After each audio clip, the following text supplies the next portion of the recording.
دین vibes, دین کی آواز۔ الحمدللہ وکفا وسلام علی عبادہ الذین اصطفا، اما بعد، اعوذ باللہ من الشیطان الرجیم، بسم اللہ الرحمن الرحیم، نبی عبادی انی انا الغفور الرحیم، سبحان ربک رب العزت عما یصفون، وسلام علی المرسلین والحمد للہ رب العالمین۔ اللہم صلی علی سیدنا محمد وعلی آل سیدنا محمد وبارک وسلم۔ حدیث مبارکہ میں آیا ہے کہ اللہ رب العزت نے اپنی رحمت کے 100 حصے کیے اور ان میں سے ایک حصہ پوری مخلوق میں تقسیم فرمایا، چنانچہ کھربوں کھرب حصے بنے اور چھوٹا چھوٹا حصہ ہر کسی کو ملا۔ انسانوں میں، حیوانوں میں، چرندوں پرندوں میں جو محبتیں آپ دیکھتی ہیں، یہ اس چھوٹی سی محبت کا نتیجہ ہے۔ اسی کی وجہ سے ماں کو اولاد سے محبت ہوتی ہے، میاں بیوی کو آپس میں محبت ہوتی ہے، بہن بھائی کی محبت ہوتی ہے، بھائی بھائی کی محبت ہوتی ہے۔ اب آپ ذرا سوچئے کہ آدم علیہ السلام سے لے کر قیامت تک آنے والے لوگ یہ کل کتنے ہوں گے، اور ہر کسی کو اس میں سے حصہ ملا۔ پھر حیوانوں میں، پرندوں میں جو محبت پائی جاتی ہے وہ بھی اسی کا حصہ، لیکن اللہ تعالیٰ نے 99 حصے اپنے پاس رکھ لیے، ان کا اظہار اللہ تعالیٰ قیامت کے دن فرمائیں گے۔ اب اللہ تعالیٰ نے چونکہ بندوں کو اپنی رحمت میں سے حصہ دیا، تو اللہ تعالیٰ کو بندوں سے پیار ہے۔ ان اللہ بالناس لرؤوف الرحیم، بے شک اللہ تعالیٰ انسانوں پر رؤوف اور رحیم ہے۔ آپ بھی اگر کوئی چیز بنائیں تو اپنی بنی ہوئی چیز اچھی لگتی ہے۔ اللہ نے انسان کو بنایا اور بہترین صورت میں بنایا، اور ہم پر تو اللہ کا بڑا فضل ہے۔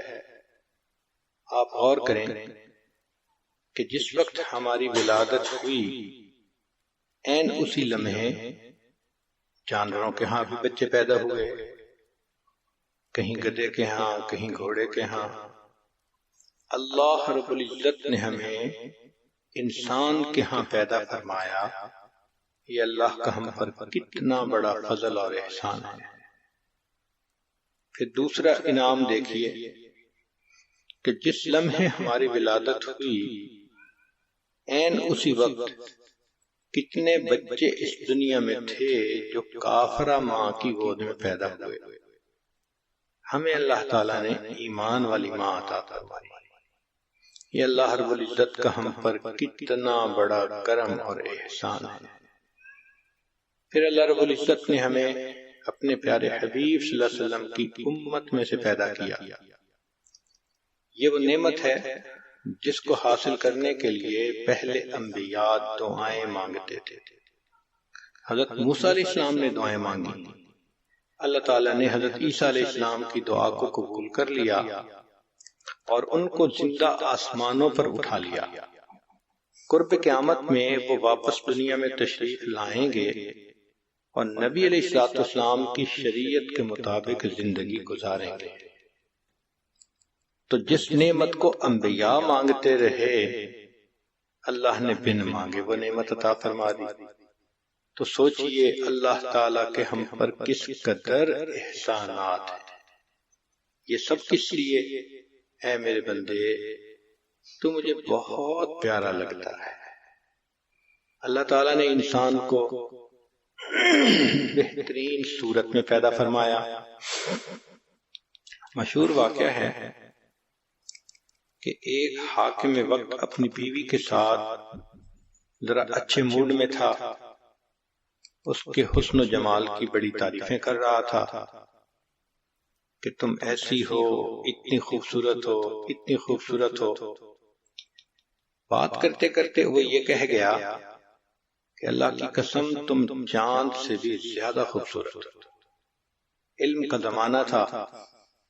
بیوی نے کہا کہ جناب آپ نے جو قسم اٹھائی وہ غلط ہے۔ اس نے کہا میں نے ٹھیک اٹھائی، چلو علماء سے پوچھیں۔ اب علماء کی طرف رجوع کیا گیا تو وہ جواب دیں کہ ہم تو فیصلہ نہیں کر سکتے کہ اس کی بیوی چاند سے زیادہ خوبصورت ہے یا نہیں، حتیٰ کہ یہ بات ٹاک آف دی ٹاؤن بن گئی۔ کسی نے امام شافعی رحمۃ اللہ علیہ کو یہ بات بتائی، انہوں نے فرمایا کہ اس کا جواب میں دے سکتا ہوں۔ چنانچہ جب ان سے پوچھا گیا تو انہوں نے فرمایا کہ تم نے ٹھیک قسم اٹھائی، تمہاری بیوی چاند سے بھی زیادہ خوبصورت ہے۔ تو کسی نے پوچھا کہ آپ ایک عورت کے بارے میں کیسے کہہ سکتے ہیں جس کو آپ نے دیکھا ہی نہیں؟ تو امام شافعی رحمۃ اللہ علیہ نے جواب دیا کہ اللہ رب العزت نے قرآن مجید میں فرمایا لَقَدْ خَلَقْنَا الْإِنسَانَ فِي أَحْسَنِ تَقْوِيمٍ، اے انسان تمہیں ہم نے بہترین صورت میں پیدا کیا، لہذا قسم اٹھا کے کہا جا سکتا ہے کہ انسان چاند سے بھی زیادہ خوبصورت ہے۔ کسی نے کیا اچھی بات کہی، چاند سے تشبیہ دینا یہ کہاں انصاف ہے، چاند سے تشبیہ دینا یہ کہاں انصاف ہے، چاند کے منہ پہ چھائیاں میرے مدنی کا چہرہ صاف ہے۔ تو واقعی اللہ رب العزت نے انسان کو چاند سے بھی زیادہ خوبصورت بنایا۔ پھر اللہ رب العزت نے انسان کو عزتوں سے نوازا، فرمایا وَلَقَدْ كَرَّمْنَا بَنِي آدم، ہم نے بنی آدم کو عزت عطا فرمائی۔ ذرا غور کریں کہ باقی مخلوق جب کھانا کھانا ہوتا ہے تو کھانے کی طرف اپنا سر جھکاتی ہے، گائے چارہ کھانے کے لیے سر جھکاتی ہے، بھینس سر جھکاتی ہے، بکری سر جھکاتی ہے، شیر چیتے کو دیکھیے شکار کرنے کے لیے سر جھکاتے ہیں۔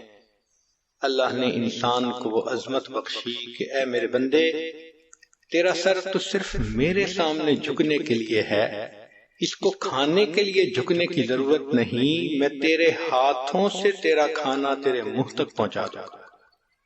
تو انسان کے منہ تک کھانا خود پہنچتا ہے، سر جھکانے کی ضرورت نہیں ہوتی۔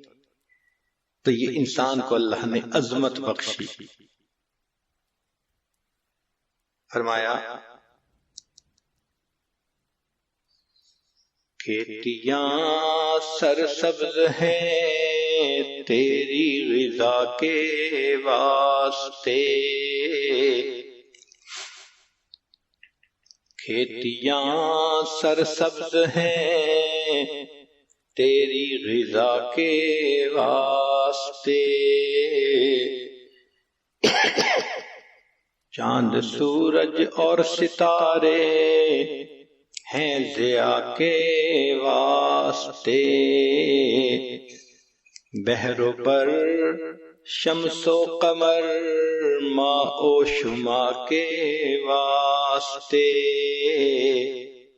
یہ جہاں تیرے لیے ہے تو خدا کے واسطے۔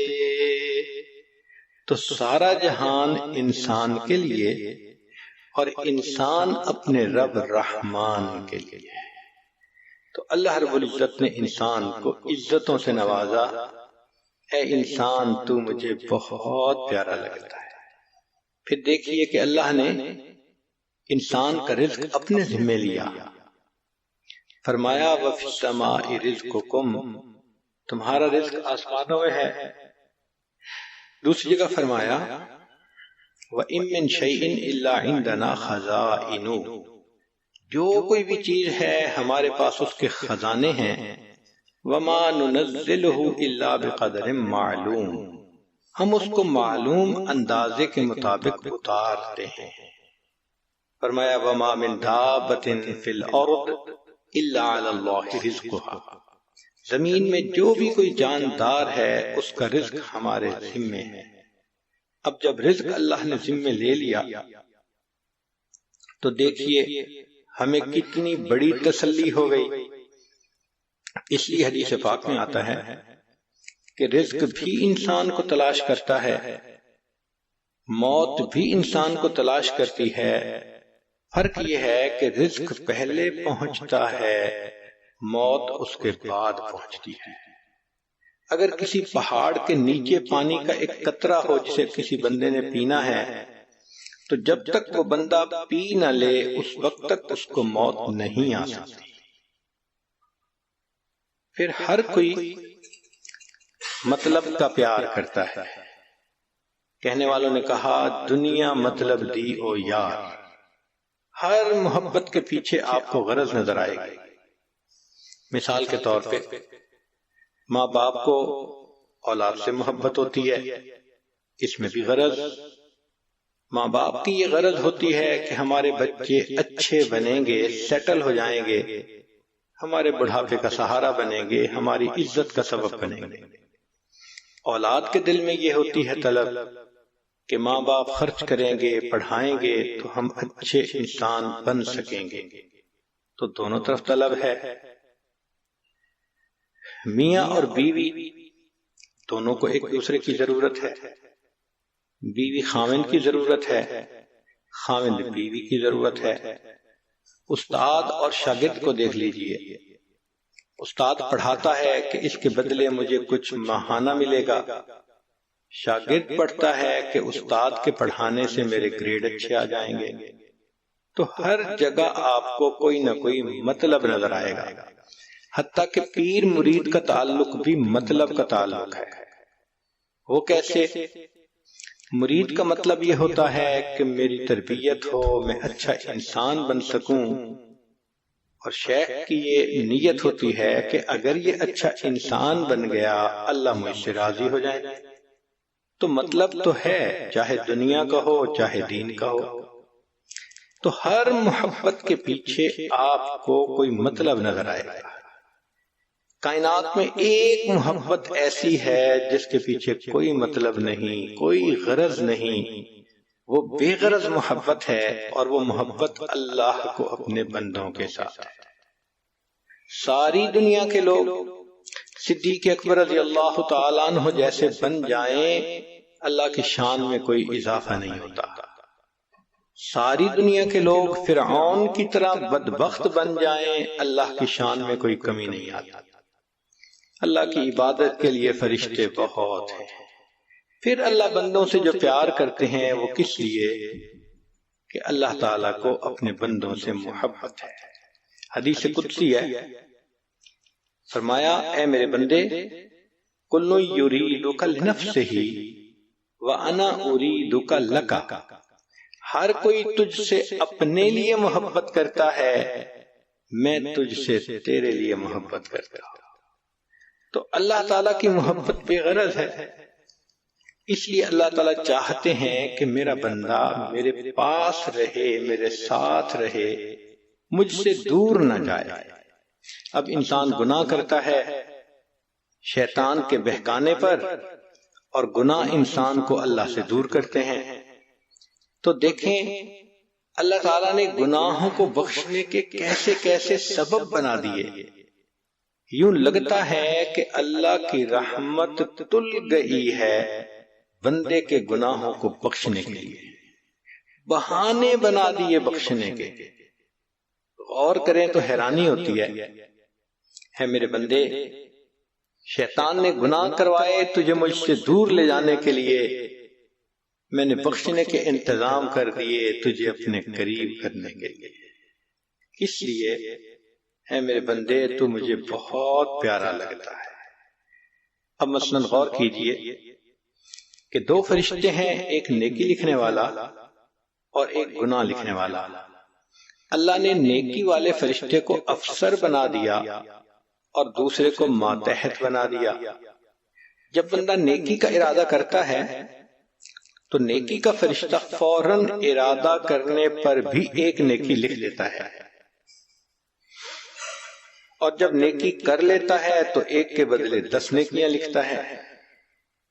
لیکن گناہ والا فرشتہ، اگر کوئی بندہ گناہ کا ارادہ کرے تو وہ گناہ نہیں لکھ سکتا، اس کو اپنے افسر سے اجازت لینی پڑتی ہے، NOC لینا پڑتا ہے۔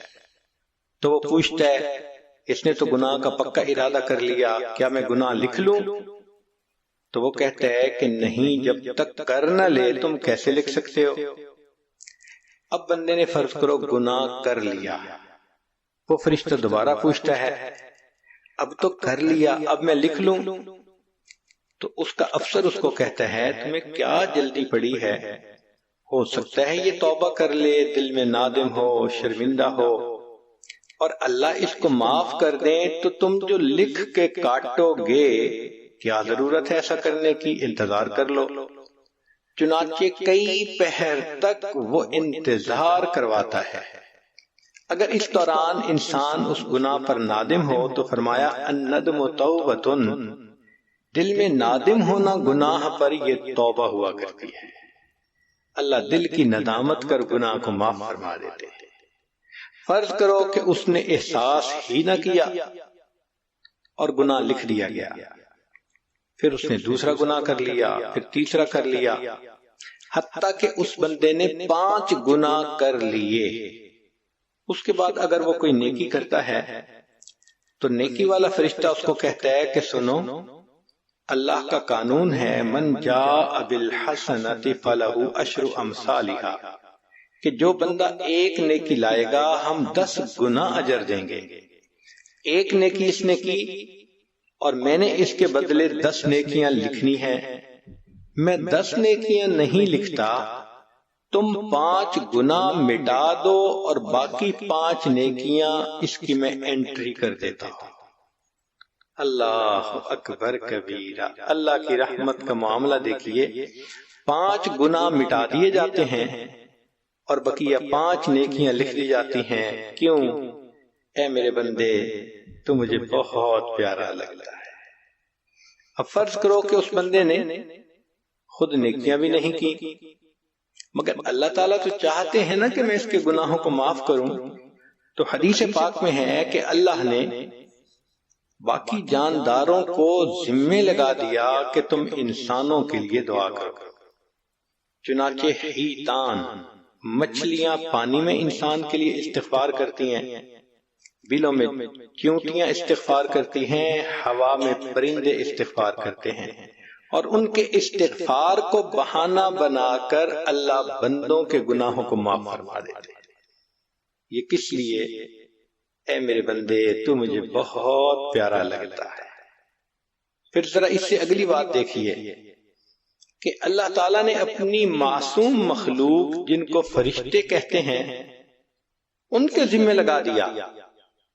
چنانچہ قرآن مجید کی آیت ہے کہ اللہ کے فرشتے وَيَسْتَغْفِرُونَ لِمَنْ فِي الْأَرْضِ، جو زمین میں انسان ہیں ان کے لیے فرشتے استغفار کرتے ہیں۔ اگر ایک ولی کے استغفار کی اللہ کے ہاں اتنی قیمت ہے تو فرشتے تو معصوم ہیں، سوچئے ان کے استغفار کی کتنی قیمت ہوگی۔ اللہ اس کو بہانہ بنا کر بندوں کے گناہوں کو معاف فرما دیتے۔ یہ کس لیے کیا؟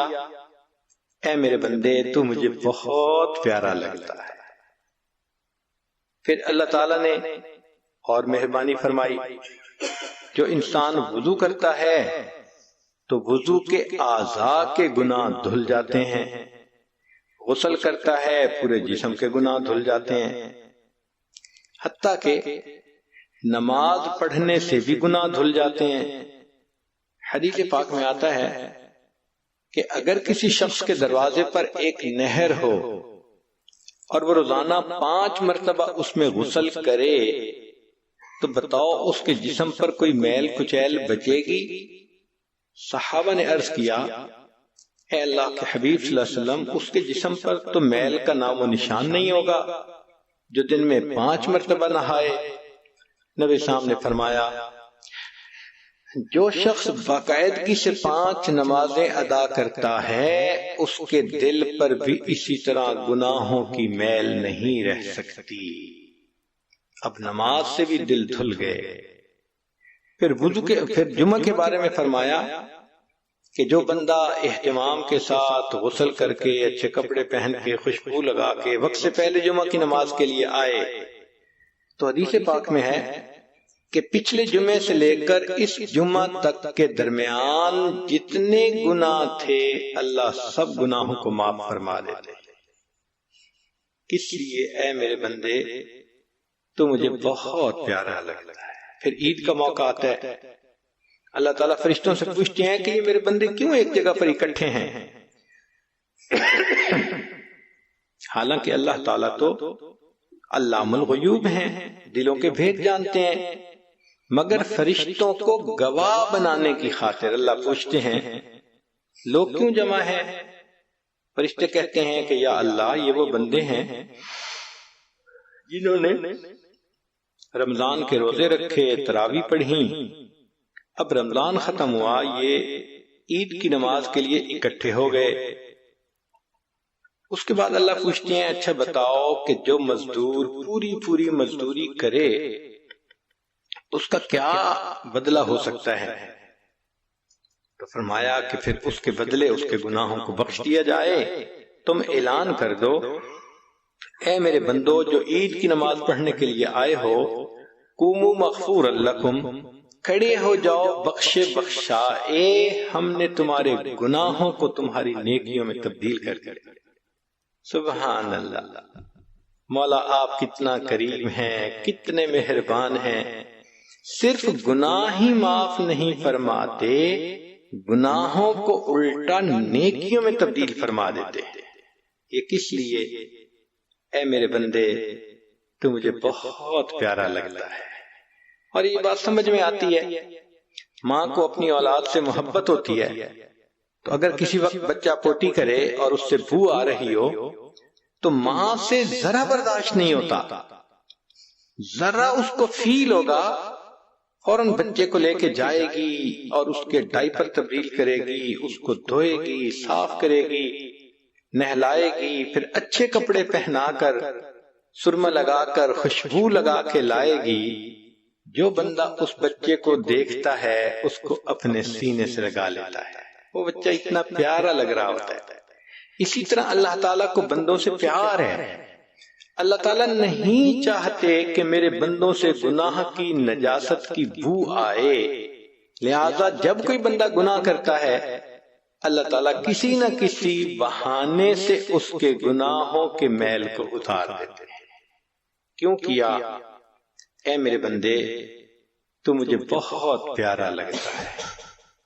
پھر ایک اور بات فرمائی کہ میرے بندے اگر تم مسکرا کر ملتا ہے اپنے مسلمان بھائی سے تو تیرے مسکرانے پر گناہ معاف، اگر راستے سے تو نے کوئی تکلیف والی چیز ہٹائی تو اس پر بھی گناہ معاف، اماطۃ الاذی عن الطریق۔ اور فرمایا کہ اگر تم نے جانور سے حسن سلوک کیا اس پر بھی تمہارے گناہ معاف۔ چنانچہ بخاری شریف کی روایت ہے کہ بنی اسرائیل کی ایک زانیہ عورت تھی، اس نے پیاسے کتے کو پانی پلایا تھا، اللہ نے اس پر اس کے گناہ کو معاف فرما دیا تھا۔ تو جانوروں کے ساتھ اگر حسن سلوک پر گناہ معاف ہوتے ہیں، جو بندہ اپنے گھر میں اپنی بیوی سے اچھا سلوک کرے، اپنے بچوں سے اچھا سلوک کرے، ماں باپ سے اچھا سلوک کرے، بہن بھائیوں سے اچھا سلوک کرے، مسلمان پڑوسی سے اچھا سلوک کرے، سوچئے پھر اللہ اس کے کتنے گناہوں کو معاف فرمائے۔ کس لیے؟ اے میرے بندے تو مجھے بہت پیارا لگتا ہے۔ پھر اللہ تعالیٰ نے انسان کے اوپر جو پریشانیاں آتی ہیں دنیا میں اس پر بھی گناہ معاف۔ حدیث مبارکہ میں ہے، نبی علیہ السلام تشریف فرما ہے، ہوا کا جھونکا آیا اور چراغ بجھ گیا۔ نبی علیہ السلام نے پڑھا انا للہ و انا الیہ راجعون۔ ام المومنین عائشہ صدیقہ رضی اللہ تعالی عنہ نے پوچھا، اے اللہ کے حبیب صلی اللہ علیہ وسلم، یہ انا للہ تو پڑھتے ہیں جب کسی انسان کی زندگی کا چراغ گل ہوتا ہے؟ نبی السلام نے فرمایا، عائشہ کسی کے فوت ہونے پر پڑھیں تو بھی اجر ملتا ہے، اور اگر تیل کا چراغ بجھ گیا اس پر بھی پڑھیں، اس پر بھی مومن کو اجر ملتا ہے۔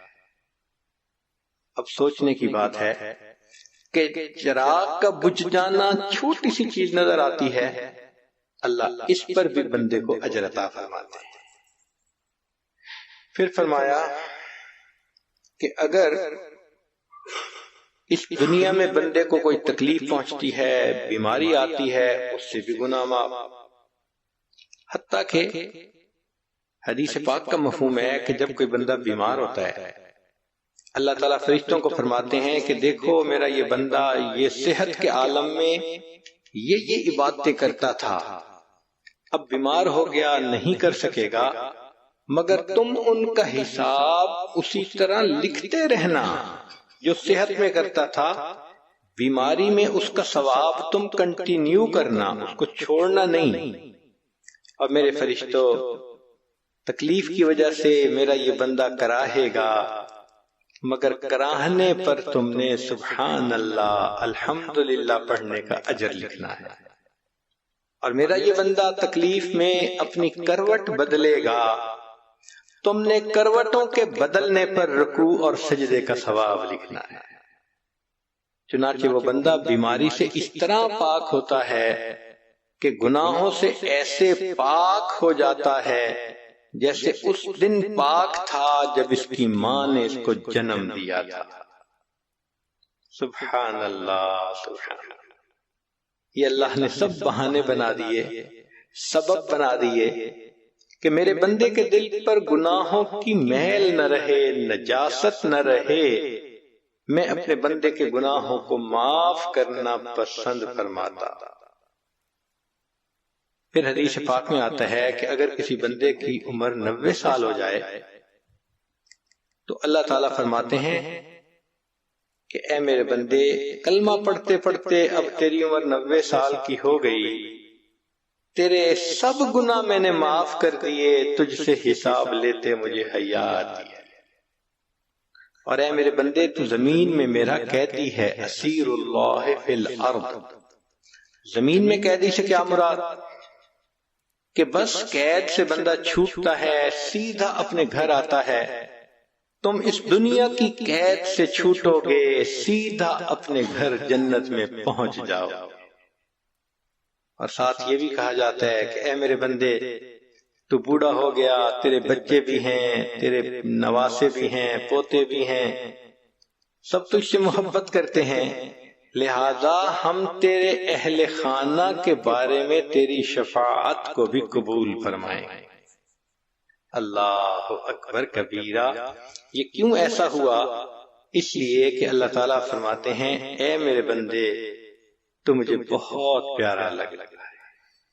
پھر اللہ رب العزت نے انسان کو دھونے کے لیے رمضان المبارک کا مہینہ بنایا۔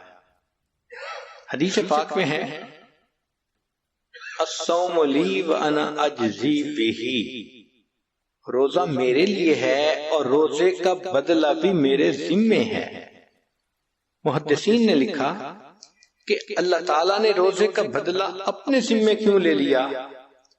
اس لیے کہ میرے بندے، تجھ سے قیامت کے دن دوسرے مطالبہ کریں گے انسان کہ تو نے ان کو تکلیف پہنچائی، ان کے حقوق میں کوتاہی کی، عمل تیرے تھوڑے ہوں گے، مانگنے والے زیادہ ہوں گے، تو ان کو پے آف نہیں کر سکے گا، لیکن میں تیرے اجر کو اپنے ذمے لیتا ہوں، میں تجھے اتنا اجر دوں گا، تیرے سب بندوں کے حقوق کو پے آف کروا کے تجھے جنت پہنچا دوں گا۔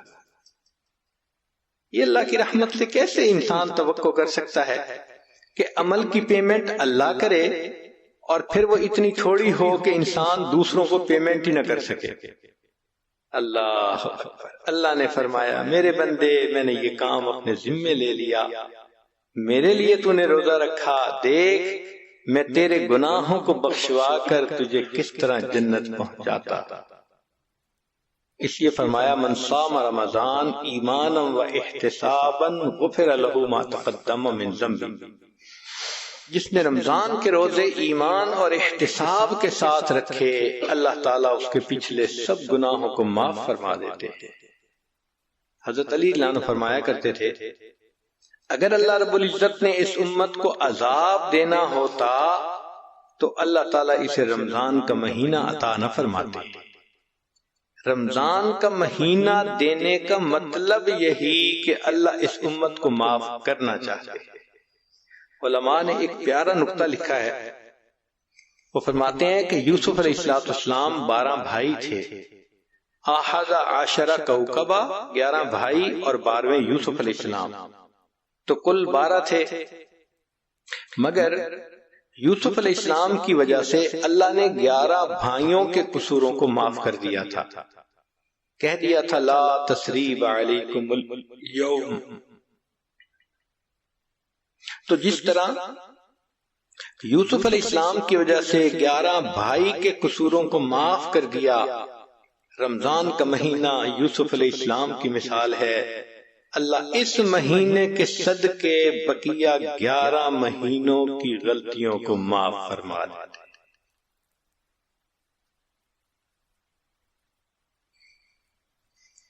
پھر اللہ رب العزت نے صبح شام فرشتوں سے اعلان کروایا، حدیث پاک میں ہے ایک فرشتہ رات میں اعلان کرتا ہے، ایک فرشتہ دن میں، حل من سائل فعوتی لا، ہے کوئی سوال کرنے والا کہ جس کو عطا کیا جائے، ہم تو مائل بکرم ہیں کوئی سائل ہی نہیں، راہ دکھلائے کسے رہ رو منزل ہی نہیں۔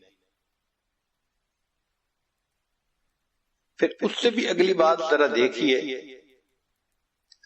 کہ اے میرے بندے تو نے گناہ کیے مگر پھر بھی میں نے تیری حفاظت فرمائی۔ انسان گناہ کر کے سو جاتا ہے، اللہ تعالیٰ جاگ جاگ کے اپنے بندے کی حفاظت فرما رہا ہوتا ہے۔ ذنون مصری رحمت اللہ علیہ کا مشہور واقعہ ہے، فرماتے ہیں کہ میں نہر کے کنارے چل رہا تھا، میں نے ایک بچھو کو دیکھا جو پانی کی طرف جا رہا تھا، میں جانتا تھا کہ بچھو تیرنا نہیں جانتا، پھر یہ پانی کی طرف کیوں جا رہا ہے؟ تو جب میں نے غور کیا تو میں نے دیکھا کہ ایک کچھوا پانی کے کنارے پہ بیٹھا ہے، یہ بچھو اس کی پیٹھ پہ جا کے بیٹھ گیا اور کچھوے نے پانی میں تیرنا شروع کر دیا۔ ایسا ہی ہے جیسے کسی مہمان کو ریسیو کرتا ہے ایئرپورٹ سے تو اپنی گاڑی پہ بٹھا کے اسے گھر پہنچاتا ہے، ایسے ہی لگ رہا تھا کہ کچھوے نے اس مہمان کو ریسیو کیا، اپنی پیٹھ پہ بچھا کے اب اس نے پانی میں تیرنا شروع کر دیا۔ ذنون مصری رحمت اللہ علیہ فرماتے ہیں کہ میں بھی پیچھے پیچھے، وہ کچھوا دوسرے کنارے پر پہنچا تو وہ بچھو اس کی پیٹھ سے اتر گیا اور اس نے ایک طرف کو بھاگنا شروع کر دیا، میں بھی اس کے پیچھے۔ تھوڑی دیر بعد میں نے دیکھا کہ سامنے ایک درخت تھا اور درخت کے نیچے کوئی بندہ سویا ہوا نظر آ رہا تھا، بچھو ادھر کو جا رہا تھا۔ میں نے دل میں سوچا کہ ایک لکڑی اٹھا لیتا ہوں، اگر بچھو اس کے قریب جائے گا تو میں بچھو کو ماروں گا۔ اتنے میں نے دیکھا کہ ایک طرف سے ایک کوبرا سانپ ہے، وہ اسی بندے کی طرف جا رہا ہے جس طرف بچھو جا رہا تھا۔ جب وہ سانپ بچھو کے قریب سے گزرنے لگا تو بچھو اس کے ساتھ چمٹ گیا اور بچھو نے اس کے ڈنک لگایا۔ یہ بچھو اتنا زہریلا تھا کہ سانپ وہیں پر لوٹ لوٹ کے مر گیا۔ پھر بچھو واپس، میں نے دیکھا کہ کچھوا کھڑا تھا، یہ بچھو اس کی پیٹھ پر بیٹھا اور کچھوے نے پھر اسے پہلے کنارے تک پہنچا دیا۔ میں نے دل میں سوچا کہ لگتا ہے کہ یہ درخت کے نیچے سونے والا کوئی بڑا ولایت کبریٰ کے مقام کا ولی ہوگا جس کو اللہ نے سانپ سے بچانا تھا۔ نہر کے دوسرے کنارے سے بچھو کو بھیجنے کا بندوبست کر دیا اور بچھو نے سانپ کو مار دیا۔ میں لوٹ کے واپس آیا کہ میں اس ولی سے دعا کرواتا ہوں۔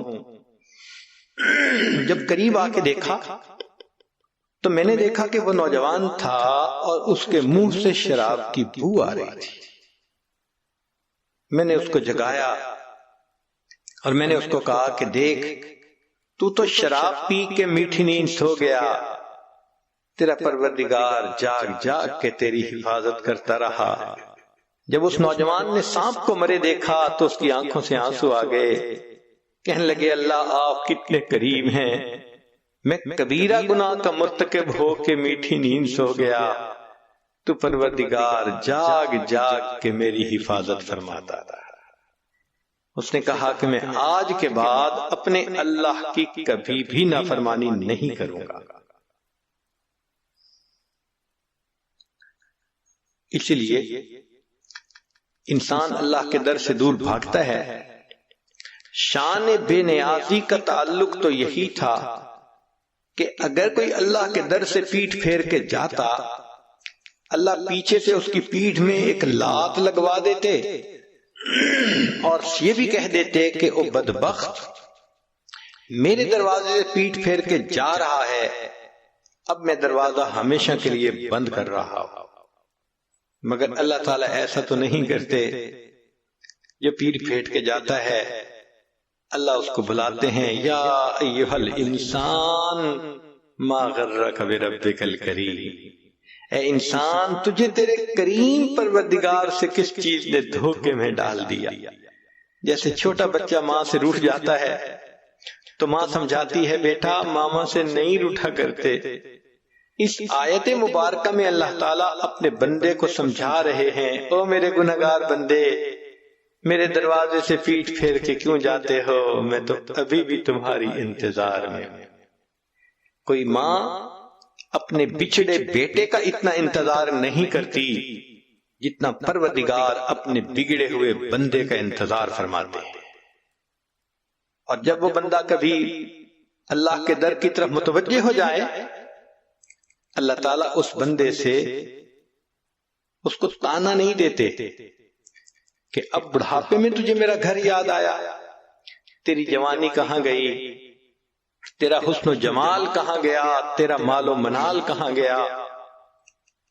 جب تو جوان تھی تجھے سر پہ دوپٹہ لینا اچھا نہیں لگتا تھا، اب بوڑھی ہو گئی، تیرے منہ میں دانت نہیں، پیٹ میں آنت نہیں، اب تو دیکھتی بھی ہے تو نظر کمزور ہو گئی، اب تیرے پلے کیا رہا جو میری بندی تو اب میرے گھر کی طرف آئی ہے۔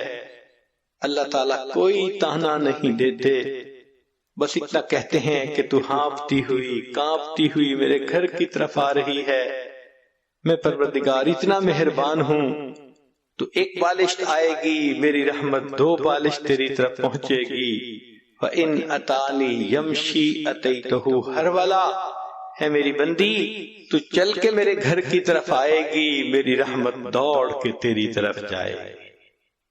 اللہ تعالیٰ بندے کی توبہ کو قبول فرما لیتے ہیں، کس لیے کہ اے میرے بندے تو مجھے بہت پیارا لگتا ہے۔ حق تو یہ تھا کہ بندے نے زندگی میں گناہ کیے، آج اگر یہ توبہ کرنا چاہتا ہے تو اللہ تعالیٰ اس سے دلیل مانگتے، گواہ مانگتے کہ بتاؤ تم سچی توبہ کر رہے ہو، اس پر کوئی گواہ دکھاؤ۔ لیکن بندہ اللہ کے حضور بیٹھ کے صرف اتنی سی بات کر لیتا ہے، اے اللہ میں معافی مانگتا ہوں، میری توبہ کو قبول کر لیجئے۔ اللہ تعالیٰ بغیر کسی دلیل کے صرف زبانی کلام پر یقین کرتے ہوئے اس بندے کی توبہ کو قبول فرما لیتے ہیں۔ کیوں ایسا کیا؟ اے میرے بندے تو مجھے بہت پیارا لگتا ہے۔ پھر انسان نے گناہ کیے، اگر اللہ تعالیٰ چاہتے تو بندے کی رسوائی ہو جاتی۔ ذرا غور کیجئے، آدم علیہ السلام سے ایک بھول ہوئی تھی، اللہ تعالیٰ قرآن مجید میں خود فرماتے ہیں وَلَمْ نَجِدْ لَهُ عَزْمًا، ہم نے آدم علیہ السلام کے اندر گناہ کا ارادہ نہیں دیکھا تھا کہ انہوں نے انٹینشنلی یہ کام کیا ہو، وہ تو بھول گئے تھے۔ تو بھول کر گناہ ہوا تھا، اللہ نے ان کے جسم سے جنت کی پوشاک اتروا لی تھی۔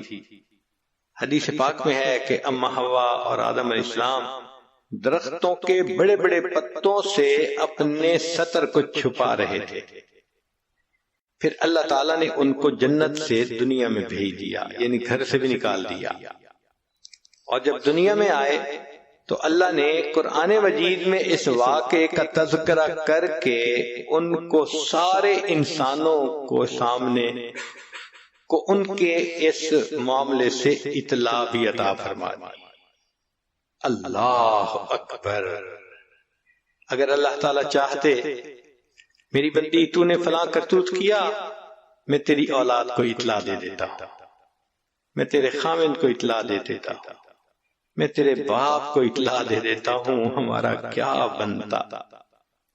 انسان گناہ کرتا ہے، اللہ تعالیٰ بندے کی پردہ پوشی فرماتے ہیں، اسے دنیا میں رسوا بھی نہیں ہونے دیتے، شاید یہ میرا بندہ توبہ کر لے اور میں اس کی توبہ کو قبول فرما لوں۔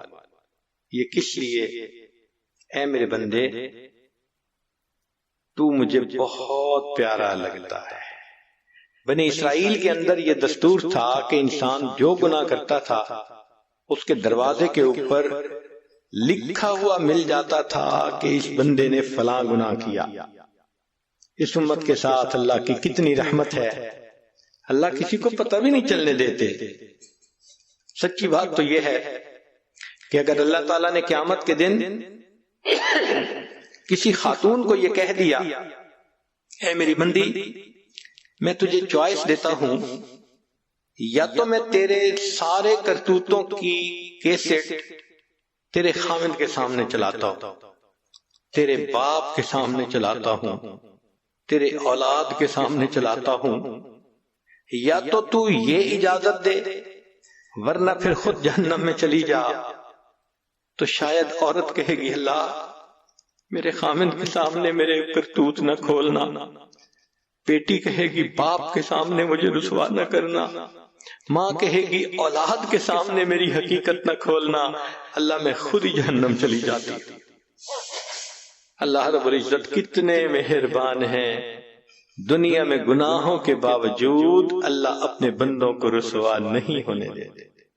کتنے لوگ ہیں گھر سے نکلتے ہیں کپڑے اتار کر گناہ کرتے ہیں، اللہ ان کے جسم پر کپڑے بھی لوٹا دیتے ہیں، اللہ ان کو گھر بھی واپس پہنچا دیتے ہیں، اور اللہ گھر کے لوگوں کو ان کے گناہوں کی ہوا بھی نہیں لگنے دیتے۔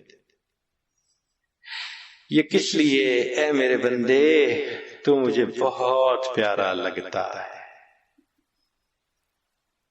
پھر اس سے آگے کی بات سن لیجئے کہ قیامت کے دن اللہ تعالی جنتیوں کو شفاعت کی اجازت دیں گے، شہداء کریں گے، علماء کریں گے، حفاظ کریں گے، اولیاء کریں گے، اور ان کی شفاعت پر اللہ تعالی گناہوں کو معاف فرما دیں گے۔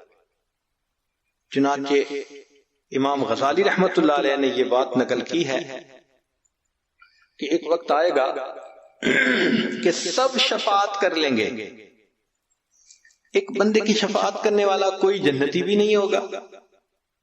اس جہنم کی آنکھ کا بال اللہ سے فریاد کرے گا، اے میرے اللہ یہ تیرا بندہ ایک مرتبہ تیری محبت میں رویا تھا، تیرے خوف سے رویا تھا، اتنا چھوٹا سا آنسو اس کی آنکھ سے نکلا تھا کہ میں تر ہو گیا تھا، میں بال گواہی دیتا ہوں یہ تو اس سے محبت کرنے والا بندہ ہے۔ اللہ جبریل علیہ السلام کو فرمائیں گے اس بال کی گواہی کا اعلان کر دو، ہم نے اس کو قبول کر کے بندے کو جہنم سے نکال کے جنت عطا فرمایا۔ یہ کس لیے؟ اے میرے بندے تو مجھے بہت پیارا لگتا ہے۔ پھر اللہ نے ہم پر ایک اور مہربانی فرما دی کہ نبی علیہ الصلوۃ والسلام امت کے اوپر بالمؤمنین رؤوف الرحیم۔ ایک تو اللہ تعالی نے فرما دیا کہ ان اللہ بالناس لرؤوف الرحیم، اور ایک اور معاملہ کہ نبی علیہ السلام کے بارے میں فرما دیا بالمؤمنین رؤوف الرحیم۔ اب ہمارا دو کریموں سے واسطہ ہے، قیامت کے دن نبی علیہ السلام امت کی شفاعت فرمائیں گے۔ نبی علیہ السلام نے ارشاد فرمایا، اللہ تعالیٰ نے مجھے چوائس دیا، اے میرے محبوب صلی اللہ علیہ وسلم، اگر آپ چاہیں تو آپ کی آدھی امت کو بلا حساب جنت عطا فرما دیں، اور اگر آپ چاہیں تو آپ کو شفاعت کی اجازت دے دیں۔ نبی اسلام نے فرمایا، میں نے شفاعت کو پسند کر لیا کہ میری شفاعت کی وجہ سے آدھی امت سے زیادہ میری امت جنت میں داخل کی جائے گی۔ اللہ اکبر کبیرہ۔ نبی اسلام نے فرمایا، ہر نبی علیہ السلام کو اللہ نے ایک ایسی دعا مانگنے کی اختیار دیا کہ جیسی دعا مانگیں گے ویسی قبول ہو جائے گی۔ چنانچہ صحابی نے پوچھا، اے اللہ کے حبیب صلی اللہ علیہ وسلم، آپ کو بھی اختیار ملا؟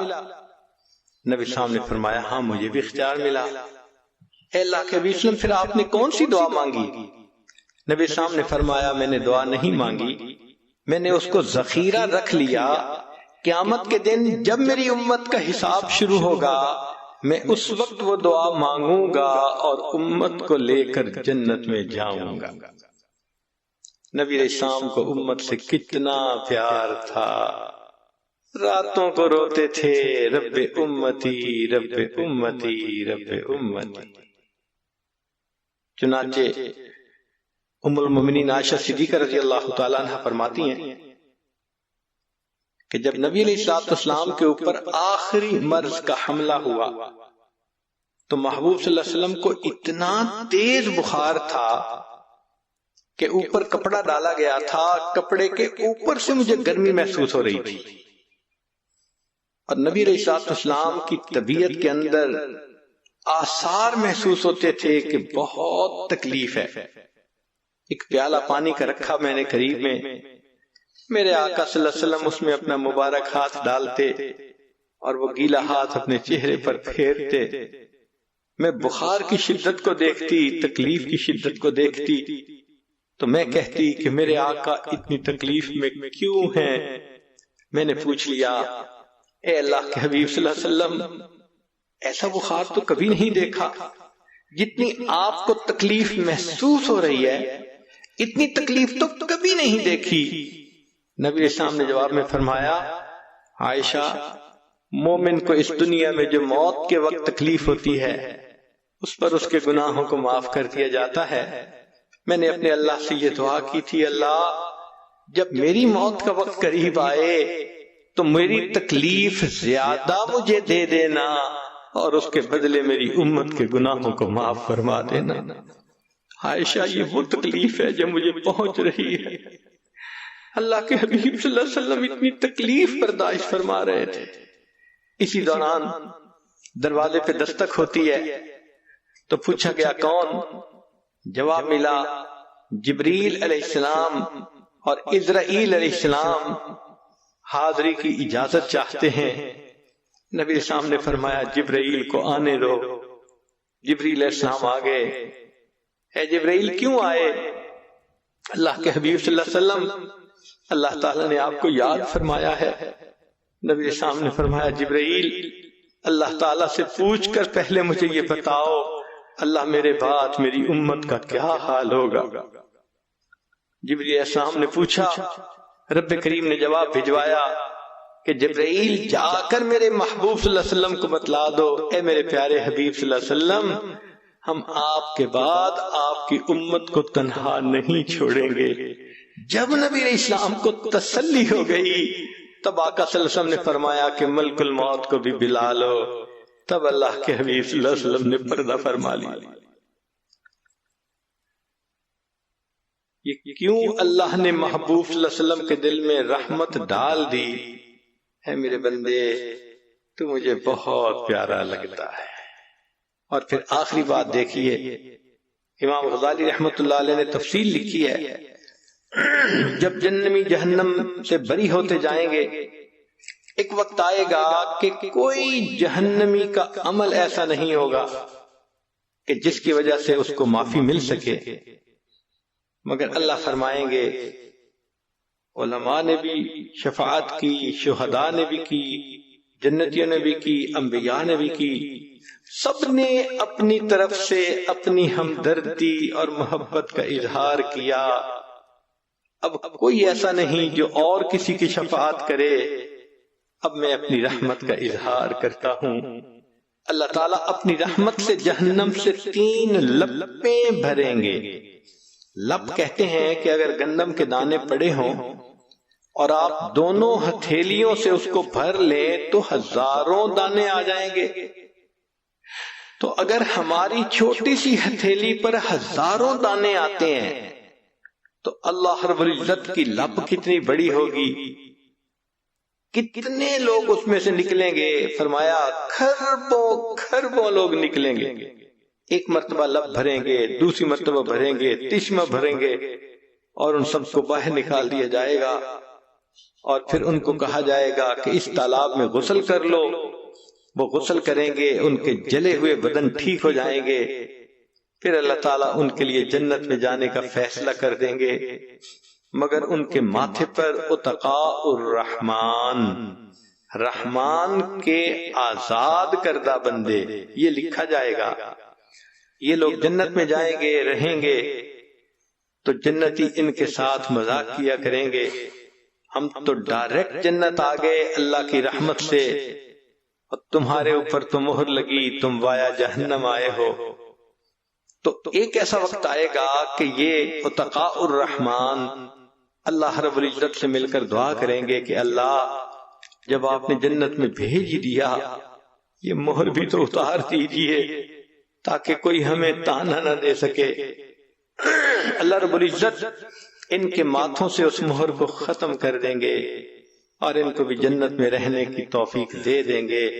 امام غزالی رحمۃ اللہ علیہ یہ حدیث مبارکہ نقل کرنے کے بعد لکھتے ہیں کہ مجھے اپنے عملوں سے یہ بھروسہ تو نہیں کہ میں سیدھا جنت چلا جاؤں گا، ہاں میں اتنی تمنا ضرور کرتا ہوں اللہ مجھے قیامت کے دن اتقاء الرحمن میں شامل فرما لینا۔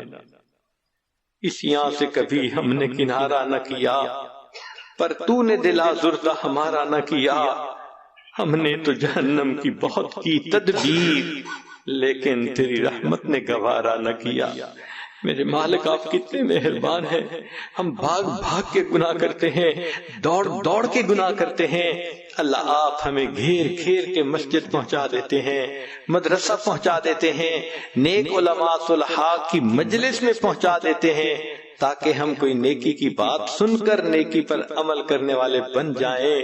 میرے مولا آج ہم گناہ کر کر کے تھک گئے ہیں، ہم آپ کے ساتھ سلو کرنا چاہتے ہیں، ہم آپ کے سامنے سر جھکا دیتے ہیں، اے مولا ہماری توبہ کو قبول کر لیجئے، ہمیں اپنے مقبول بندوں بندیوں میں شامل فرما لیجئے۔